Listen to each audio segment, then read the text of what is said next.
This is Dr. Charles Parker, and you're listening to Core Brain Journal. It's a place where I connect both fresh discoveries and interesting different perspectives from advanced mind science with the realities of real people and everyday life down on Main Street. Well, welcome aboard, folks. Dr. Charles Parker here, and we're here one more time at Core Brain Journal, and we have another remarkably unique guest here. And he is joining us not from Tallahassee, not from Possum Hollow, Alabama, but doggone Nigeria. And I don't know the town, David, that you're in. I'll look forward to hearing about it in just a second. But we're going to be talking to David Ajibade. David Ajibade is a friend of mine. I'm being very careful with his last name. You notice I hesitated? And David is a guy who I met at a Walsh meeting up outside of Chicago, and I was impressed by him immediately. He's a spokesman for brain and body health. He's really on a very important mission that we're going to hear about over in Nigeria and Africa. And he's going to tell us about that in just a moment after my formal introduction. Welcome aboard, David. We're happy to have you on board. Oh, thanks, Chuck. It's great to be on. So just a quick couple of words from the people who are helping us with this. First of all, I want to mention a specific sponsor, the Barry Robinson Center right here in Norfolk, Virginia. The Barry Robinson Center is noted for its holistic approach to residential treatment for children and adolescents. And they are having, their approach is really TRICARE friendly. They have an international influence. One of the main issues that they are proud of, that they work hard on, is, first of all, they don't do any restraints. They're not a restraint place. So if a person has significant problems, they're going to do something to deal with that child respectfully. And the other thing is they're TRICARE friendly. So they have a large population of individuals who are globally involved with families that are, having their children come to their units. So I work with them here in Norfolk, and I recommend them highly. And we're going to talk more about them in just a minute at mid-break. And then the other folks that we're very happy to have on board are people that Dr. Ajibade knows, and they're at Direct Health Access. Direct Health Access has an international calling. They have actually sent some kits, David and I were talking earlier, over to Dr. Ajibade to look at how they're going to work it out in Nigeria, because he and I both know the importance of methylation, cryptopyrrole measurements, copper measurements. The blood levels of these different elements have really, Direct Health is one of the pioneers in the field to get this right. And they have over 3 million results. They've been looking at these issues for years, peer-reviewed evidence. We like data here at Core Brain Journal, and these folks are data mavens. So you're going to hear more about them in just a minute when we take our break at mid-program here. So, David, I'm going to say a few words about you, and then we can get into, because I'm so curious about some of the things that you're interested. David is the executive director and founder of Brain and Body Solutions Limited, an integrated health center, and a Brain and Body Foundation, an organization focused on educating the general public on brain health related to matters regarding ongoing, safe, effective breakthrough technologies to alleviate the suffering of children and adults who have brain-related medical conditions right there in Nigeria. David Ajibade received his medical degree from the University of, now I'm not going to pronounce this right, David, Ibadan. Okay. Is it Ibadan? Ibadan. That sounds like a dance step too. It's so delightful. It's just a beautiful sounding name. Is that in Nigeria? It is.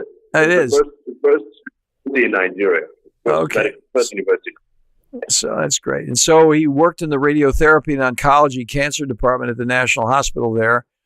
And then he left for the United States to pursue a more complete study of health, medicine, and human life. He's devoted the last 20 years of his life to studying how the human mind and body work, with a focus on understanding how to optimize their comprehensive performances. He has also a keen interest in identifying and studying some of the best researched and most critically acclaimed discoveries in medical science, especially in the fields of brain function and cancer. This is what we were talking about just a moment ago.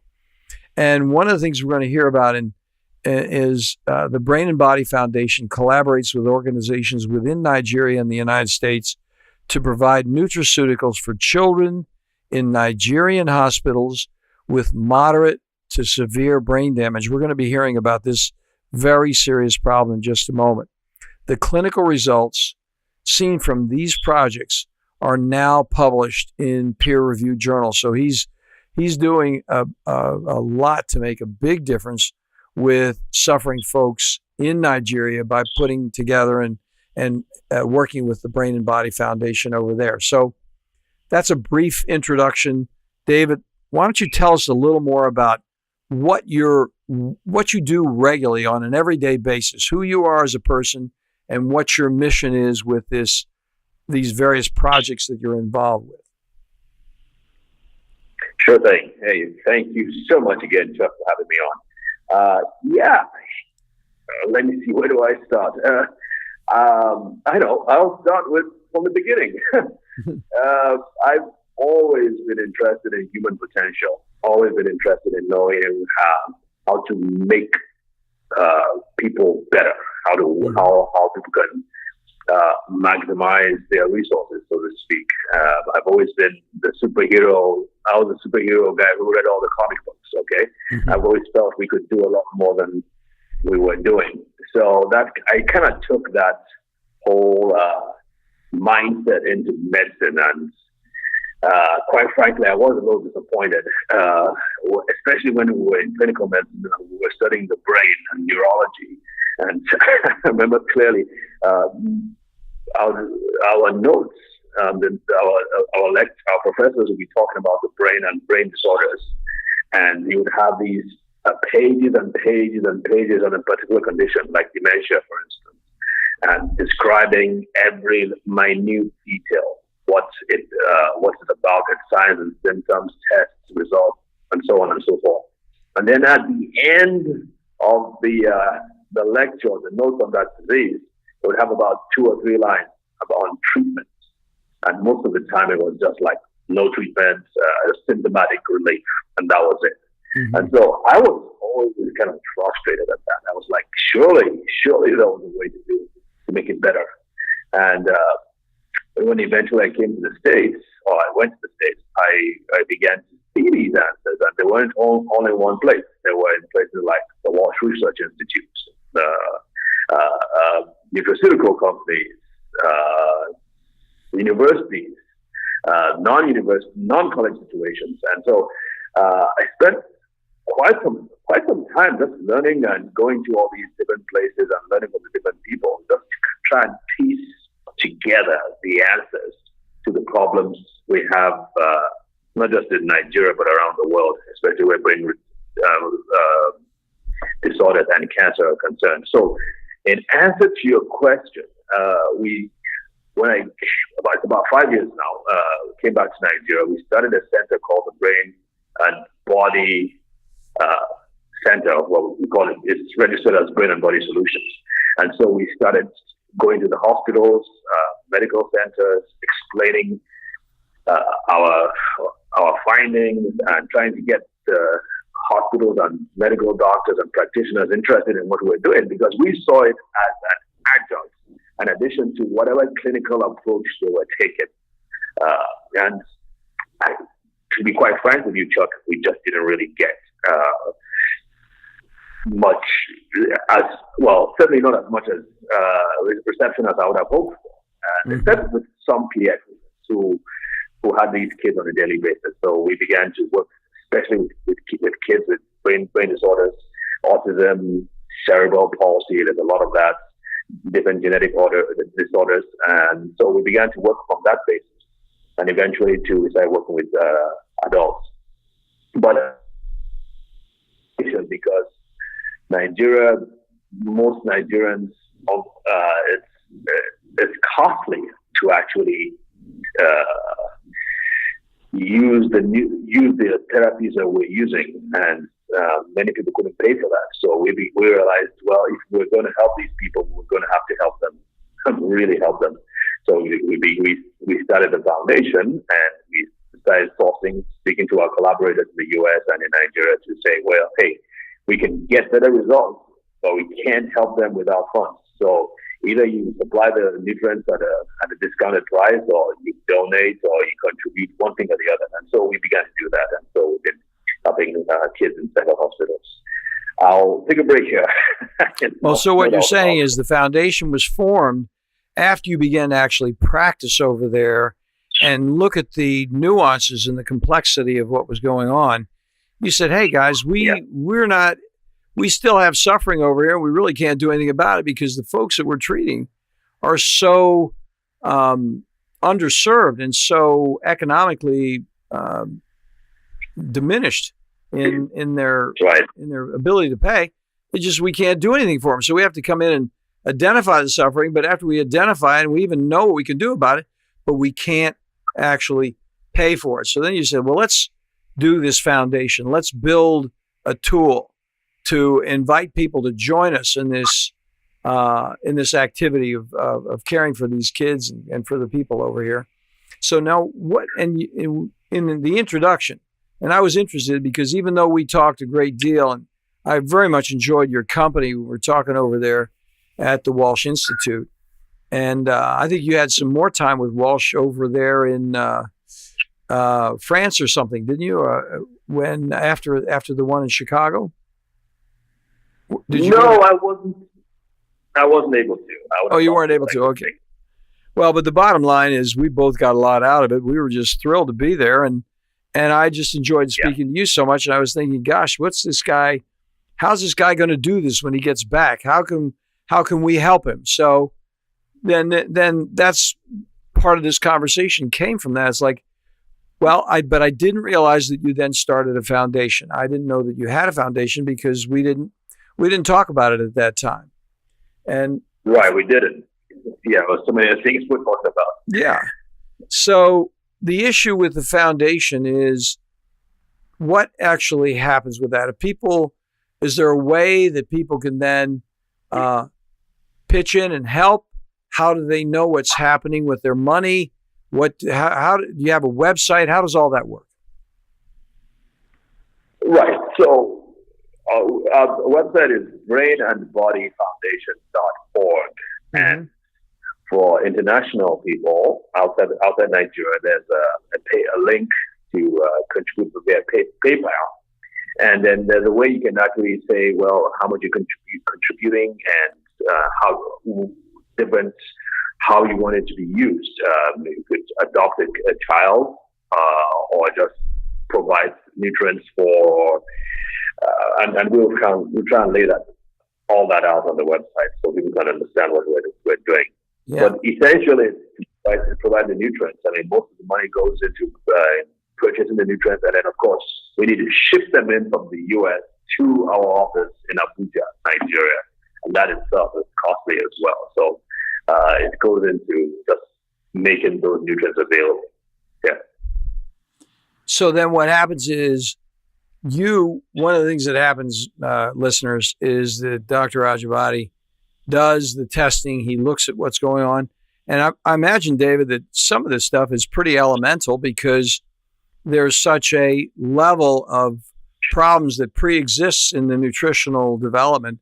Tell us a little bit about what the problems are with the kids over there, if you could, so we could give us a little picture of what you see every day and what concerns you and why you're so passionate about these next steps. Right, sure.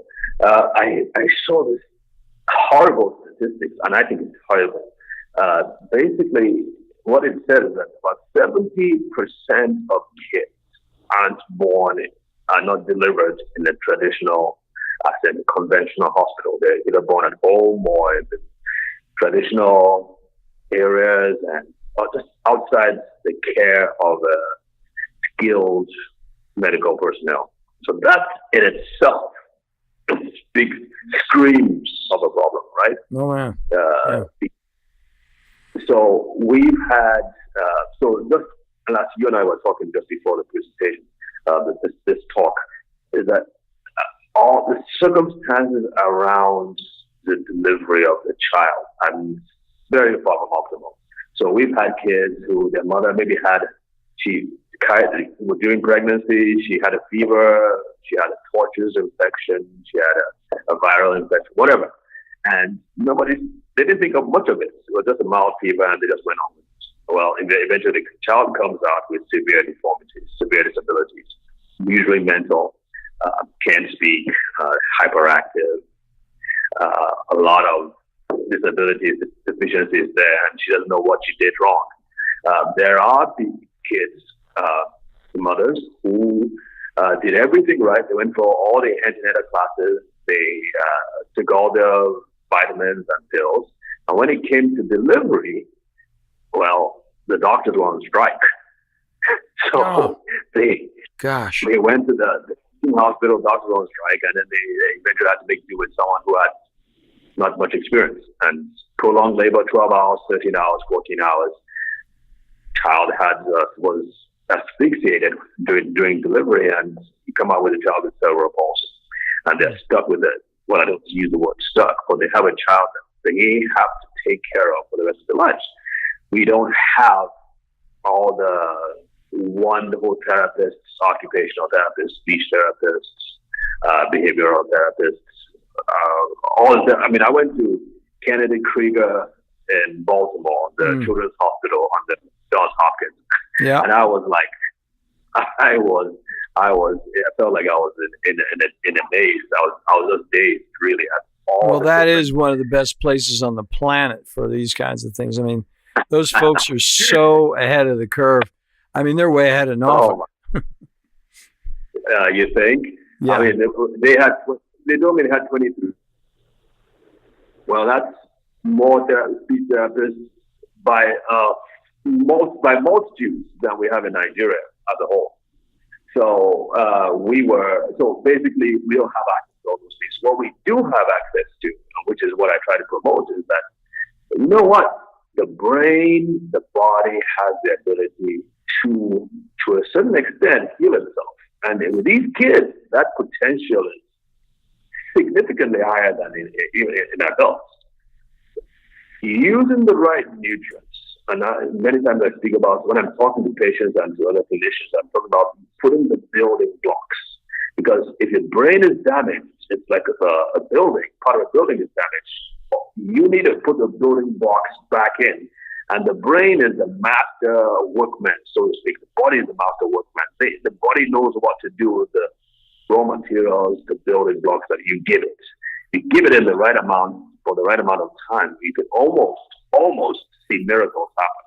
And so that's where we start from. So we source for where to find these building blocks from, these resources, and we provide them to these patients. And like I mentioned earlier, we've been seeing some really good results. So that's fantastic. So even if you just did basic nutrients without having any testing, you're going to make progress. Absolutely. Of course, it has to be safe because we don't have the testing facilities that you all have over there. So MRI scans, I mean, very, very few hospitals have those things. And the things you all take for granted, we don't have them. So basically, we want to deal with things that are safe, things that have been tested. And obviously, it's a crude approach, but it's certainly better than what they currently have. And so things like omega-3, for instance, that's not everybody needs them. That's true, but I can guarantee you, many of these kids with cerebral palsy and brain damage from from bilirubin encephalopathy, for instance, many of these kids have very inflamed brains, and having the right grade of omega-3, the right quality. I mean, you can't just go to the health food store and get omega-3s. Or we get it. We source them from very select areas to get them from. It really helps us our kids. I'm just using that as an example. There are other things too that we use as well. So the issue then is, tell us a little bit about this specific brain damage that you see when you gave us a couple of examples, but when what actually happens to the kids if they're not taken care of? Are they in hospitals? Do the parents take them home? What's that whole picture like? Yeah, sure. So when this happens, of course, nobody really takes responsibility, and no one is liable for that. Unfortunately, we don't have the legal system developed to that extent here. So parents just take it as part of their plight and their luck in life, and they take care of the kids. They take them home and try their possible best to help. There are physical therapy centers in the hospitals, so they bring them over for physical therapy. But that's pretty much it. If they can't take care of them at home and they can't take them to physical therapy, we don't have.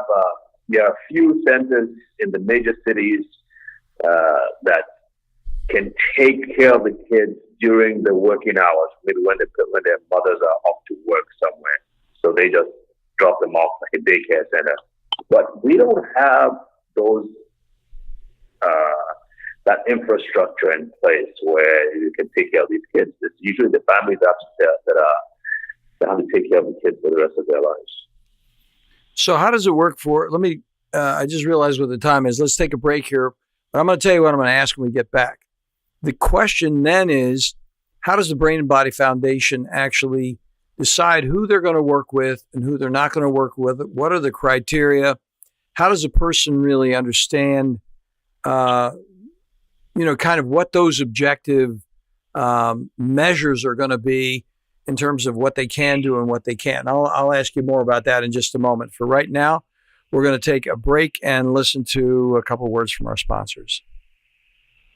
Well, folks, you know as well as I do that psychiatric treatment failure, especially after multiple medication trials and those very, very brief hospitalizations, may prove insufficient to deal at home with the complexity of troubled children and those adolescents from 6 to 17 years old. Improved care, those next mandatory steps, should include a more comprehensive approach to address those multiple levels of challenges, from family to peers to school, diagnostically from defiance to depression, on every level for families, including military families internationally. The Barry Robinson Center's 32-acre open college-like campus in Norfolk, Virginia, provides safety and security and clean, comfortable living.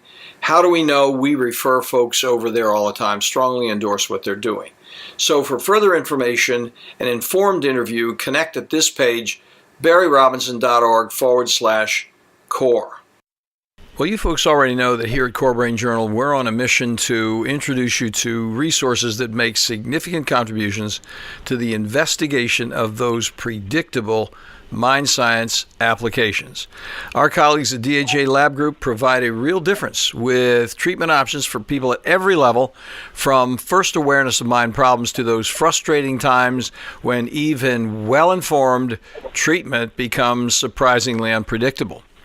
For my entire professional life, from psychoanalysis to brain scans, I've searched for, improved predictability.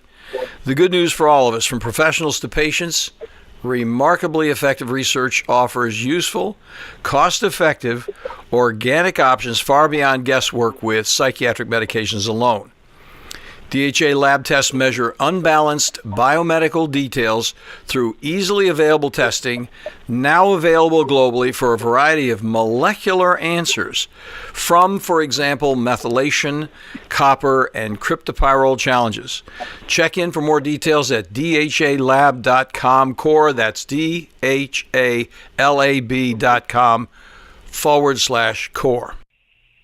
Well, David, thank you so much again for coming on board, because you are a real maven out there. I was so impressed by your thoughts and your contributions at the Walsh Institute. You just did a great job.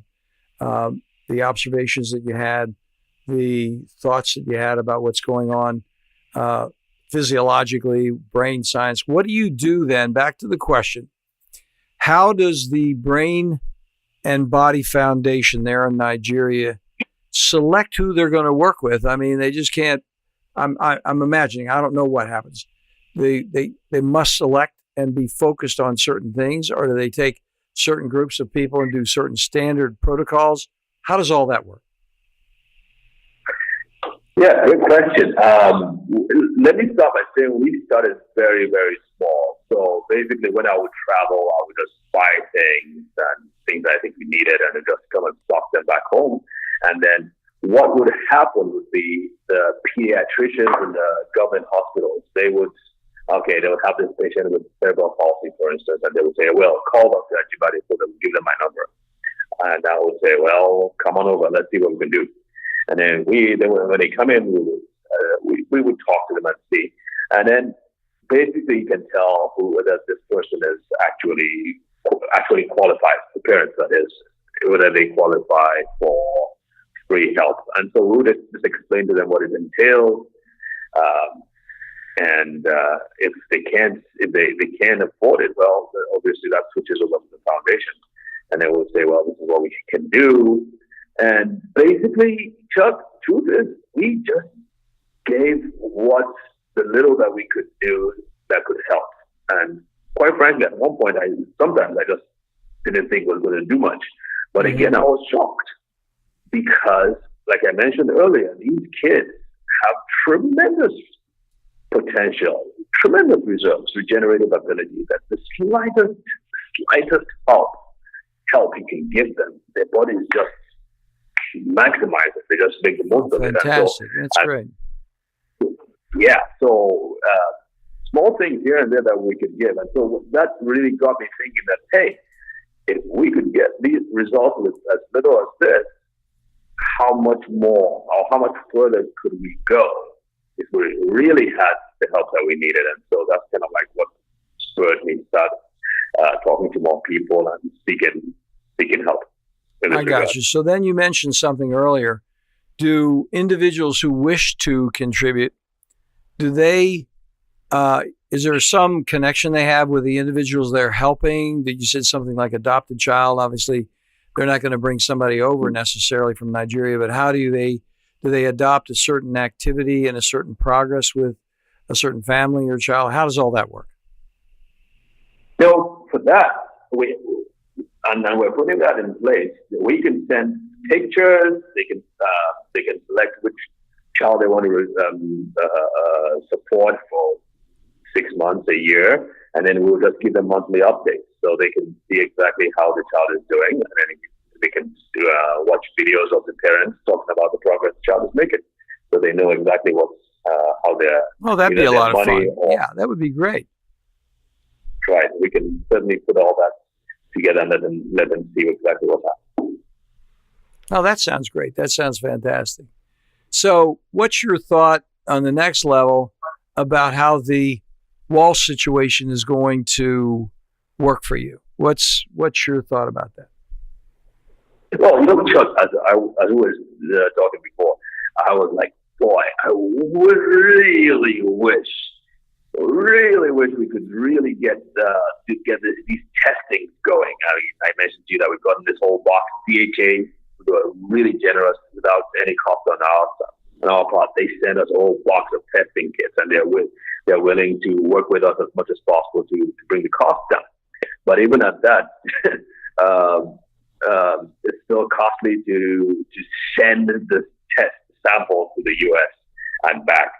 So right now, I've got the whole box of kits, and we have a lot of people who could do it, who could use these kits. And the question now is the cost, having them pay for the test. I mentioned to a few people, never heard back from them again. They said they will be back, but we're still waiting. So that's kind of like a bottleneck, Chuck, to be quite frank with you. So how do they do it, David? They do FedEx, or what's the cost problem, so we could understand that? For a child, for one person, we're looking at upwards of $500 to $700. That includes the FedEx, the shipping, and the tests each test, like for instance, the pyro, the copper, the vitamin D, those things, all combined. I think we're in to do about 5 or 6 different tests. So all that combined can bite the price. I got you. So it sounded like part of the big disincentive. So there's a total disincentive from the whole thing. Can you break it down and just do some fundamental testing, for example? Is there something you could do that would be just like, let's say you just did not IgG, but let's say you just did methylation and whole blood histamine. Is that possible? It is, but for child with autism, I'm not sure. I mean, you certainly have more experience with this than I do, Chuck. For children with autism, if we narrowed it down, that may work. I just did from the classes I attended, it seemed like they needed more tests. Yeah. Well, do they do in Nigeria? Do they have the ability to do some of that stuff? Is able to be done at LabCorp? I don't think LabCorp does the kind of job that they should. To tell you the truth, we don't use LabCorp because we get such confusion. I mean, you send in for a whole blood histamine and you don't know what you're getting back. Having said that, have you talked to anybody in Nigeria about what can be done over there with the laboratories that exist there? Well, here's the problem. When I came back, we were even trying to just do the heavy metals like lead, mercury, and all those things. And you would think that, oh, we can't. They ship them to South Africa. Oh, they do. So, yeah. So at least the tests, as the 8 or 9 tests that are on the DHA, the itemized list, I don't think we do any of them here. Yeah. Maybe one. Well, no, that's the same way with me, David, over here in the U.S. That's why we like DHA, and that's why we're so happy to have them on as a sponsor because, we've tried to do, people come into, we're here in Virginia Beach. We're in a military town. It's not entirely military town. We got a big naval base here and a number of the armed services here. And they support the care for their people who are active duty. And even with that, we can't really get the work done with LabCorp in this town. I mean, they'll do it, but you just can't read it. It's not clinically useful, and it's not able to be interpreted to the person in an effective way. That's why we like DHA so much. So we send all that stuff out for methylation, cryptopyrrole, and copper out to DHA because we know when we get back, we've got something that's readable. It's a basic foundation. But to be honest with you, David, we only do the 3 there. Sometimes if a person really has a clear thing, being African Americans, they may have some specific problems with vitamin D. We see that all the time in the States. It's amazing to me how African Americans, I guess they wouldn't be African Americans, they would be Africans. But I was thinking about the color, the skin color does keep vitamin D low. And here in the United States, people just don't test for vitamin D. You can get in America, African Americans, they come in and they've got serious issues with a variety of problems, and they haven't even tested them for vitamin D, that one's available at LabCorp. That's an easy one to get. But the other ones that are relevant, we just don't get a good response from LabCorp, and that's why we use DHA. But to tell you the truth, David, we just do that series there from DHA. Now, another one we find some use with is immunoglobulin G, the qualitative testing, because that immune system dysregulation seems to be so directly contributory to the downstream issues with whole blood histamine, copper, and cryptopyrrole because they influence and they really create a significant problem. So so that might be a way to cut down some of the and just stay with those basic 3. I'm not obviously I don't know the variables involved with your situation, but I mean that's what we do here, and it works quite well, to tell you the truth. So WBG, IgG, and then vitamin D. Did you say? Yeah, I would do vitamin D just because of the skin color and the possibility, even though you're in Africa and the sun is there, a lot of these kids really they have significant problems with vitamin D. And I'll tell you another cost-effective thing that you can do is hair analysis. We use Trace Elements, and Trace Elements does a very effective hair analysis. And honestly, I think it's only like $50 over here. It's not a high cost $200 or $300 thing, but it gives you a lot of good information about heavy metals and the ratio of heavy metals to other nutrients, micronutrients, which is yeah, it's Trace Elements. Is that a company or? Yeah, it's a company, Trace Elements, and it's. I've got a fellow that I interviewed who uses Trace Elements a lot, and I've got the links on that. So if you go to Core Brain Journal and type in hair analysis, or even hair, it'd probably come up, and you can get the link to Trace Elements, and we've used them. He uses them. I think a lot of people who are into the micronutrient and the minerals use Trace Elements, and it's very effective. Okay. And I may not be right, David, about that price, but it's not a high cost item, and you get a lot of really good information back. And of course, you don't have the shipping problem because it's only hair. You don't have the whole thing of, is it freeze dried or whatever, and all that other stuff. Right. So that's something. Dry ice is the word, actually. Yes. I never heard that before. The reason being dry ice. Yeah. Yeah. And I'm not that involved with that part of what we do, just because it's a whole nother thing to be involved with. But that's a thought for you that would give you perhaps a little more of a cost-effective thing that you could use.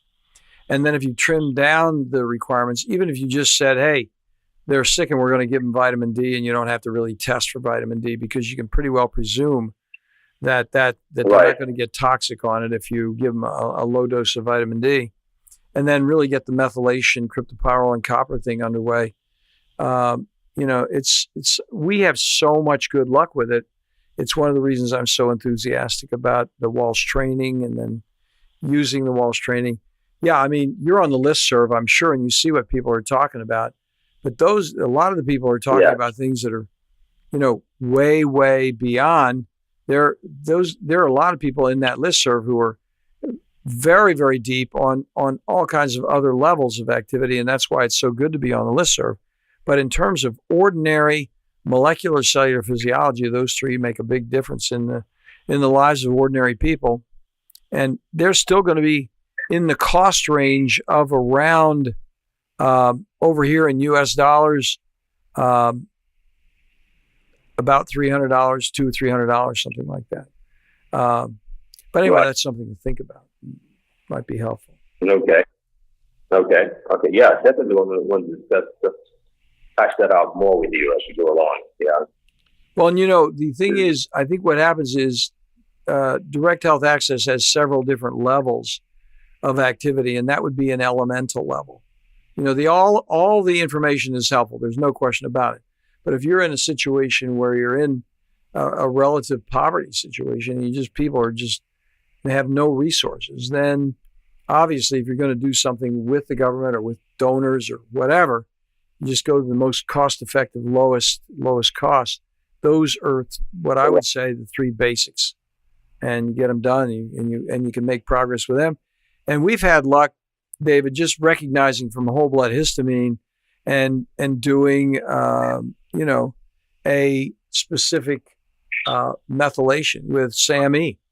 If we know that they're undermethylated and we use SAMe, we have people get significantly better just using SAMe alone.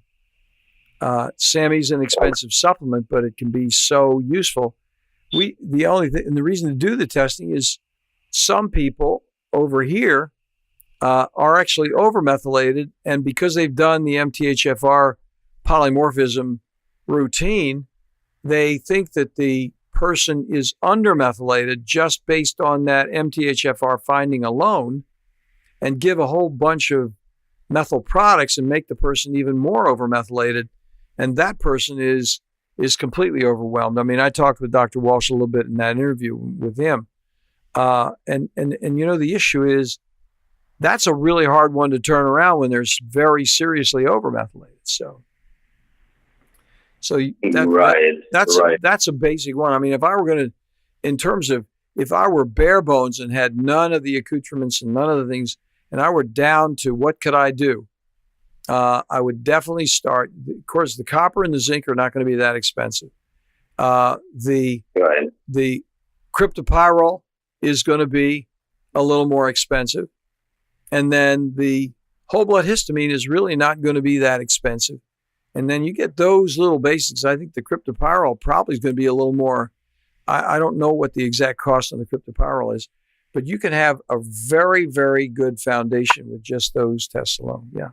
Sorry to be repeating myself, but it's just my. No, would it be the copper zinc ratio or just Yes. the copper and The copper zinc ratio?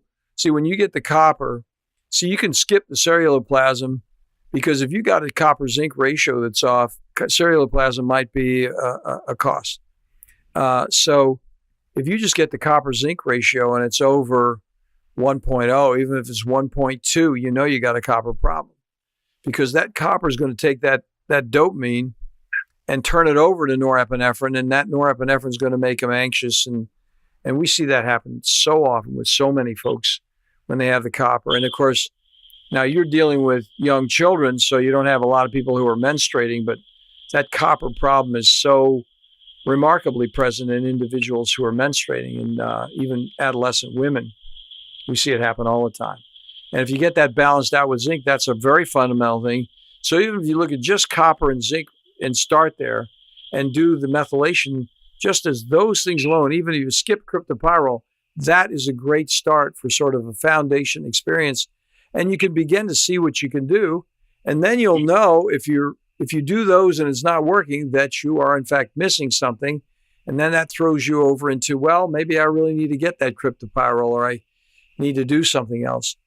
And I think what you're doing with omega-3 fatty acids is terrific, because that's a very big item, as you well know.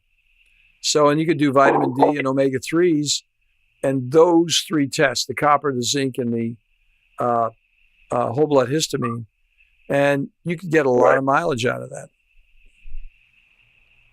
Gotcha. Well, that's certainly helpful. Thanks a lot, Chuck. Well, I hope it works for you, And naturally, David, you and I have been talking. I'd be happy to talk to you anytime offline, but since we're talking here, I thought I'd just share that with you. And you're welcome to call me anytime, because I'd be very happy to help you out any way I could over there. We'll get it done. Well, I appreciate that. Make it happen.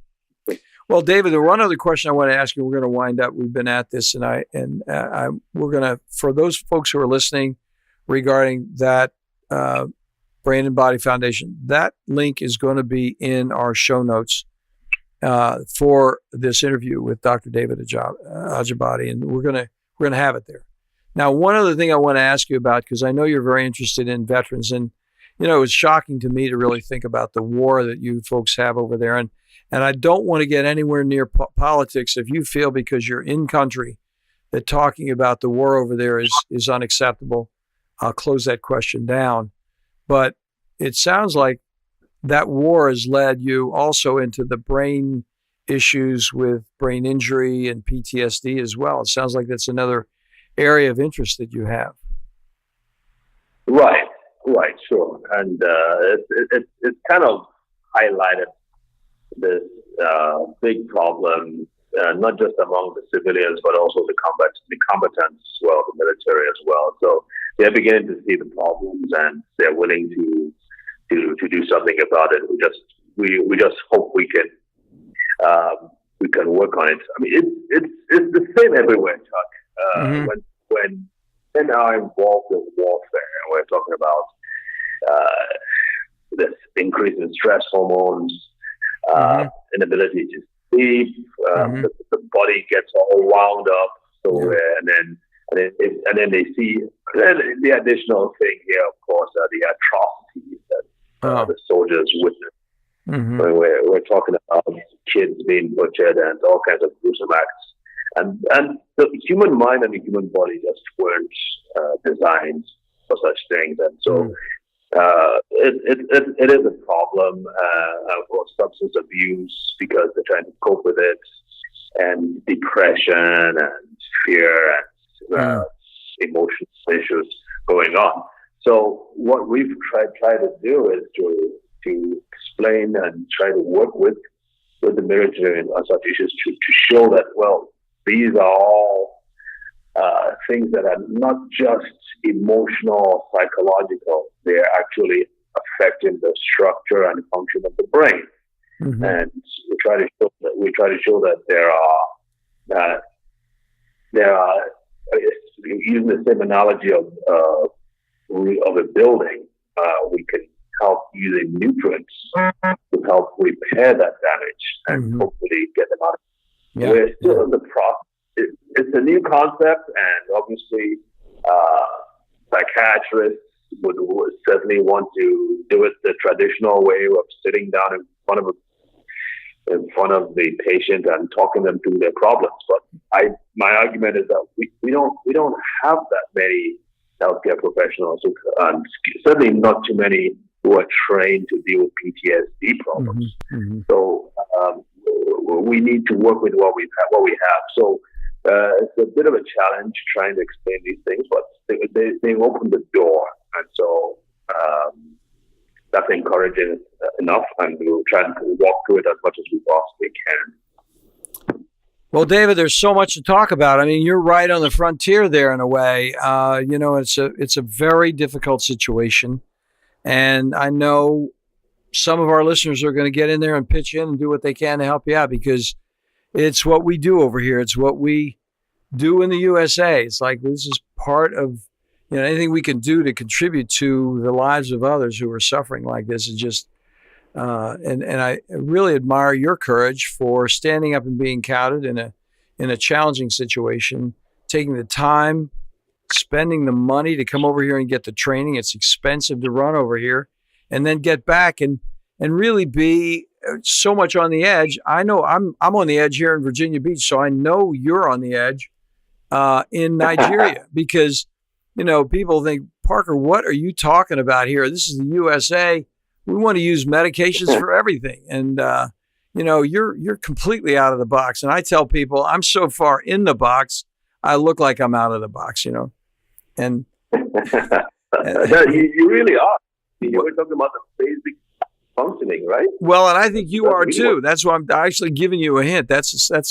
You can copy that anytime. Okay, I'll take it. Good. So, well, listen, I got to go, buddy, and I'm going to sign off now. And I really appreciate you taking the time.